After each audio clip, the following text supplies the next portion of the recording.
Hujan deras, gudang logistik KPU Tuban bocor.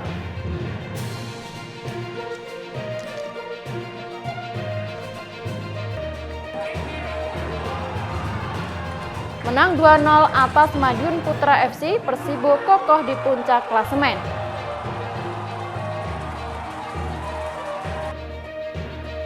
Assalamualaikum pemirsa JTV Bojonegoro. Selain dua informasi utama tadi, kami masih memiliki informasi penting dan menarik lainnya dari wilayah Bojonegoro dan sekitarnya. Inilah pemirsa Sketsa Bengawan selengkapnya.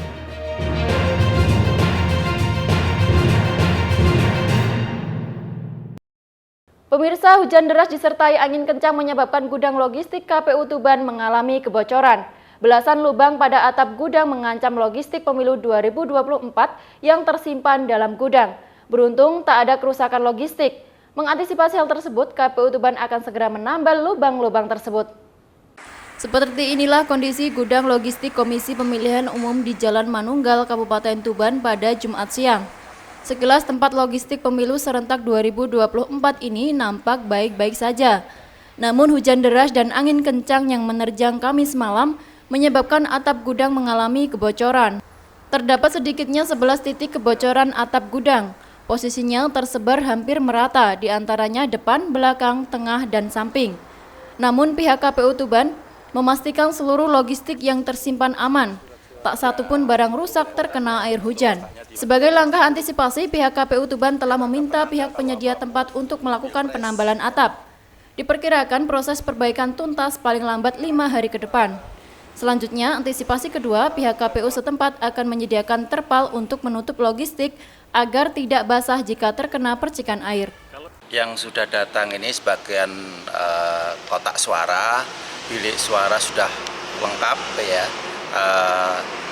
Kabel tis atau segel plastik sudah lengkap, ada segel kertas pun juga sudah lengkap, dan beberapa pengadaan yang dilakukan oleh KPU Kabupaten Tuban sendiri. Pak, tadi malam hujan katanya sempat bocor?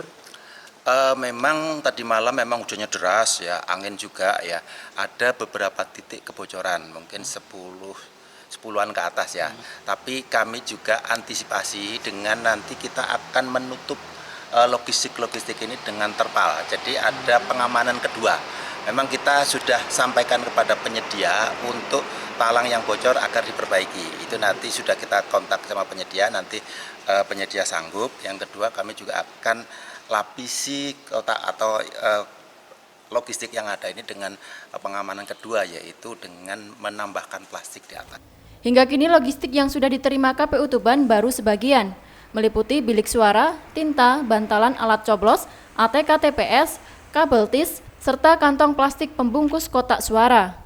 Untuk bilik suara, kebutuhan KPUD Tuban sebanyak 14.760, namun hingga kini baru datang sekitar 13.000 bilik. Sementara kekurangan bilik suara dan surat suara akan dikirim menyusul. Ziki Muhammad, Husni Mubarok, JTV Tuban. Bojonegoro Tamrin Park berdampak positif terhadap perekonomian warga. Informasinya sesaat lagi, tetaplah di Sketsa Bengawan.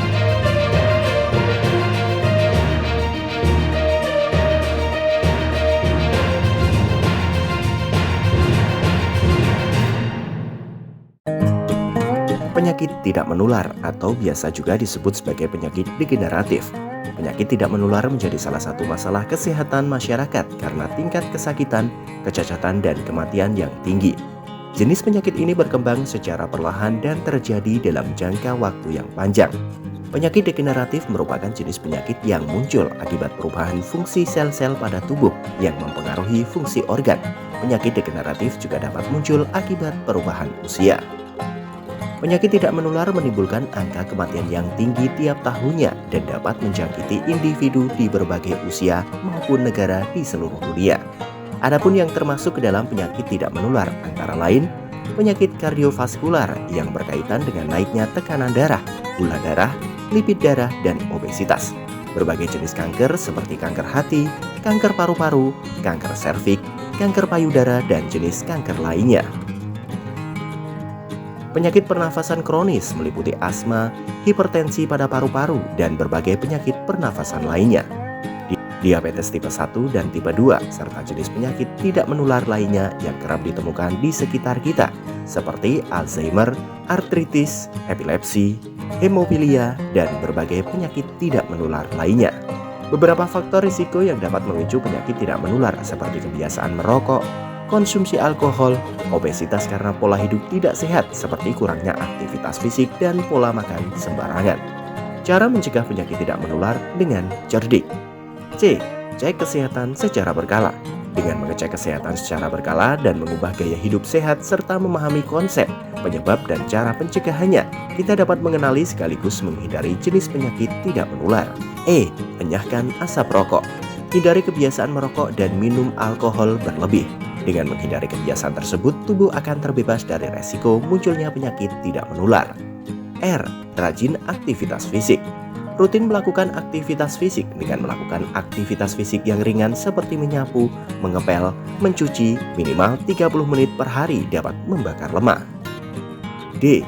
Diet seimbang. Membatasi konsumsi gula, garam, dan lemak berlebih.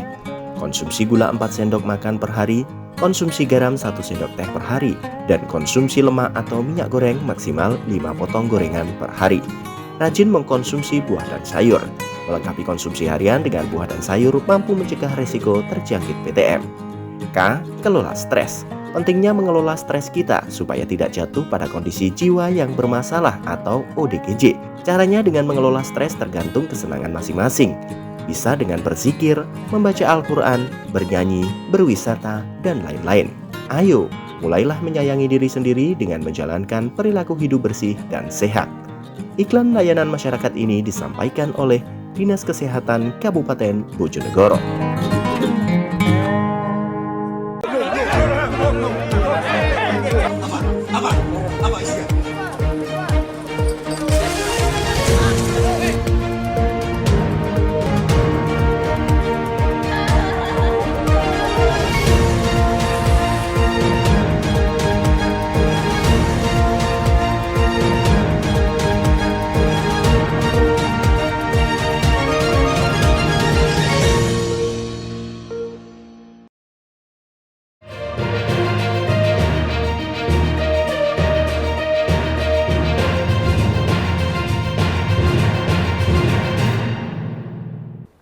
Terima kasih pemirsa, Anda masih di Sketsa Bengawan. Keberadaan Bojonegoro Tamrin Park berdampak positif bagi warga, khususnya pedagang di kawasan setempat. Tempat yang biasa disebut Taman Malioboro tersebut kini selalu ramai pengunjung, khususnya saat akhir pekan. Pembangunan infrastruktur yang dilakukan secara masif oleh Pemkab Bojonegoro dalam beberapa tahun terakhir berdampak positif terhadap perekonomian masyarakat, salah satunya Bojonegoro Tamrin Park. Tempat yang biasa disebut warga Taman Malioboro ini kini menjadi salah satu tempat jujukan untuk kaum muda-mudi. Alhasil banyak pedagang menjamur di sekitar lokasi untuk menjajakan dagangannya. Selain banyak stan UMKM yang menyediakan berbagai jenis makanan ringan dan kuliner, di Malioboro juga ada spot foto yang instagramable dan juga fasilitas lain. Suasana Malioboro pun tak jauh beda dengan Malioboro di Jogja. Bahkan ornamen lampu dan bangku tempat istirahat itu juga dibuat mirip. Menurut para pedagang setempat, pengunjung terbanyak datang pada saat akhir pekan. Keberadaan Malioboro ini berdampak positif terhadap perekonomian pedagang setempat. Adanya Malioboro ini dampak positifnya apa terhadap pedagang? Ya rame. Terbantu enggak?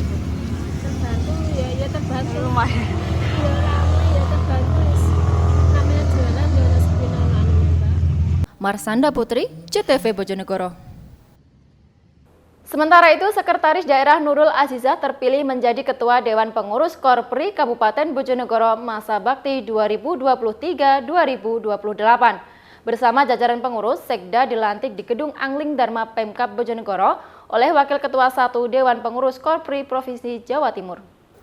Wakil Ketua 1 Dewan Pengurus Korpri Provinsi Jawa Timur, Beni Sampirwanto, mengukuhkan Dewan Pengurus Korpri Kabupaten Bojonegoro masa bakti 2023 hingga 2028 di Gedung Angling Dharma Pemkab Bojonegoro Jumat pagi. Sekretaris Daerah Kabupaten Bojonegoro, Nurul Azizah dipercaya menjadi Ketua Dewan Pengurus Korpri Kabupaten Bojonegoro yang dikukuhkan bersama Dewan Pengurus lainnya. Pada pengukuhan Dewan Pengurus Korpri Kabupaten Bojonegoro ini turut dihadiri oleh penjabat Bupati Bojonegoro Andrianto. Dalam kesempatannya itu, PJ Bupati Bojonegoro Andrianto menyampaikan, dikukuhkannya Dewan Pengurus Korpri Kabupaten Bojonegoro bisa semakin memperkuat dan meningkatkan kualitas pelayanan ASN kepada masyarakat di Bojonegoro. PJ Bupati Bojonegoro Andrianto berharap pengukuhan Dewan Korpri ini bisa membantu Pemkab Bojonegoro dalam membuat kebijakan yang menjadi terobosan agar Bojonegoro semakin baik dan masyarakatnya semakin sejahtera. Hari ini pagi ini saya menghadiri pelantikan pengurus Korpri yang baru di Kabupaten Bojonegoro. Mudah-mudahan dengan struktur pengurus Korpri yang baru ini bisa semakin memperkuat dan meningkatkan kualitas pelayanan ASN kepada masyarakat di Kabupaten Bojonegoro. Dan tentunya harapan saya dengan adanya pengurus ini nanti bisa membantu Kabupaten Bojonegoro, khususnya seluruh ASN ini membuat kebijakan-kebijakan yang menjadi terobosan, menjadi lompatan ke depan supaya Bojonegoro juga bisa semakin maju dan semakin baik dan semakin sejahtera masyarakat. Adapun pengurus Dewan Korpri Kabupaten Bojonegoro 2023-2028 yakni Nurul Aziza sebagai Ketua, Kusnan Daka Catur sebagai Wakil Ketua 1, Andi Sujarwo sebagai Ketua 2, serta 26 anggota pengurus lainnya. Edo Jody Aldian, JTV Bojonegoro. Pemirsa, jelang perayaan Natal dan Tahun Baru, harga ikan laut segar di Kabupaten Tuban turun drastis. Hasil laut seperti ikan pari, cumi-cumi, hingga ikan kuningan mengalami penurunan hingga 50% dari harga sebelumnya. Harga ikan laut segar di Kabupaten Tuban turun drastis sejak sepekan terakhir. Kondisi tersebut salah satunya seperti terpantau di tempat pelelangan ikan Desa Palang, Kecamatan Palang, Kabupaten Tuban. Hampir semua jenis tangkapan ikan laut segar mengalami penurunan. Harga cumi-cumi misalnya yang sebelumnya dijual dengan harga antara Rp50.000 hingga Rp60.000 per kilogram, kini turun drastis di kisaran harga Rp20.000 hingga Rp30.000 per kilogram, atau turun 50% dari harga sebelumnya. Sementara ikan pari yang sebelumnya dijual Rp21.000 per kilogram, kini turun menjadi Rp17.000 per kilogram. Sedangkan ikan kuningan yang sebelumnya dijual Rp18.000 per kilogram, kini juga turun menjadi Rp13.000 per kilogram. Penurunan harga yang sama juga dialami hampir seluruh jenis ikan. Para tengkulak di tempat pelelangan ikan setempat mengaku tidak mengetahui penyebab pasti anjloknya harga ikan laut segar ini. Pasalnya, kondisi cuaca juga tidak berpengaruh terhadap harga. Penurunan yang sangat drastis, dari hampir 50% harganya. Jenis ikan apa aja Mas kalau boleh tahu? Dari cumi sampai kakap, terus jenis lalu. Pokoknya semuanya itu. Semuanya berarti penurunan Mas ya? Iya. Diduga penurunan harga ini akibat melimpahnya stok ikan laut di pasaran. Selain itu, mendekati momen perayaan Natal dan Tahun Baru juga diduga menjadi salah satu pemicunya. Dwi Argadinata, JTV Tuban. Menang 2-0 atas Madiun Putra FC, Persibo kokoh di puncak klasemen. Informasinya saat lagi, tetaplah bersama kami.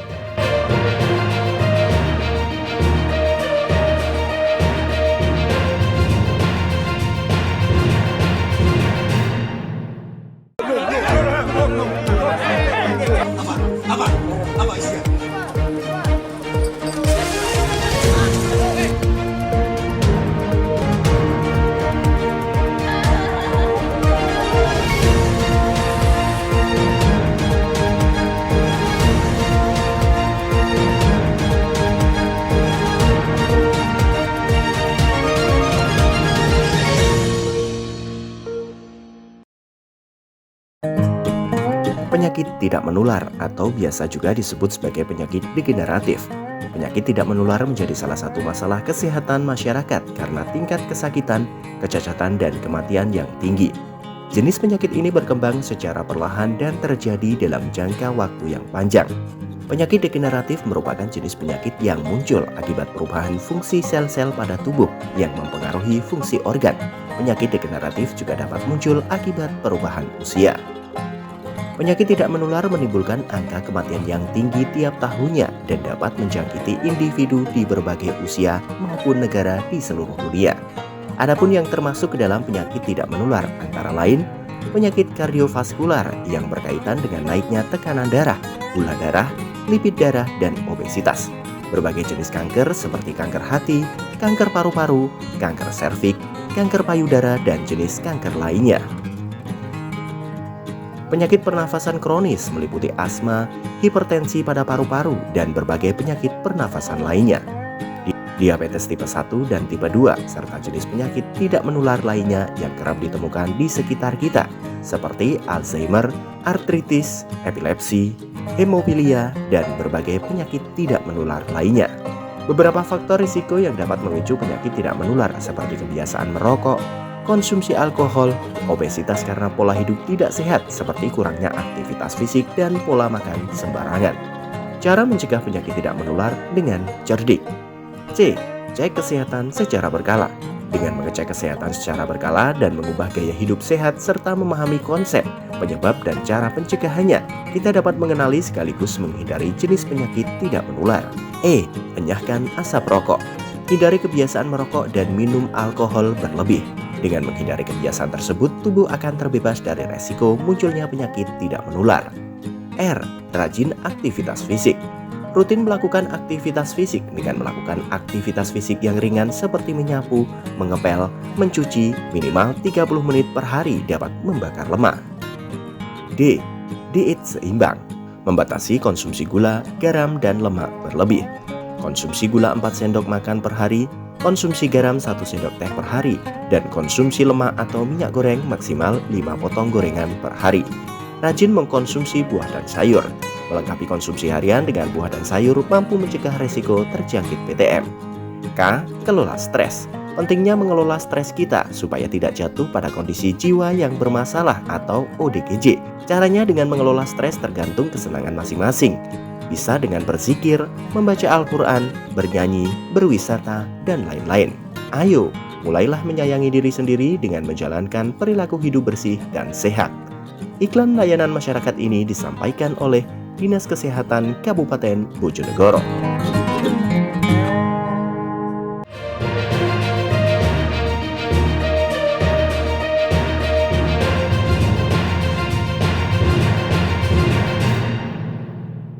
Terima kasih pemirsa, Anda masih di Sketsa Bengawan. Persibo Bojonegoro kembali meraih hasil positif dalam rangka lanjutan Liga 3 Jawa Timur. Kali ini Laskar Angling Dharma berhasil mengalahkan Madiun Putra FC 2-0. Tambahan 3 poin membawa Persibo kokoh di puncak klasimen Grup N. Persibo Bojonegoro kembali meraih hasil positif dalam laga lanjutan Liga 3 Jawa Timur yang digelar di Stadion Legend H. Sudirman Bojonegoro Kamis siang. Laskar Angling Dharma berhasil mengalahkan Madiun Putra FC 2-0. Babak pertama dimulai, Persibo langsung tampil menekan. Sejumlah peluang emas diciptakan. Hasilnya, anak asuh Iwan Setiawan berhasil mencetak gol pada menit 23. Gol ini tercipta setelah Munhar memberikan umpan manis kepada Diego Banowo.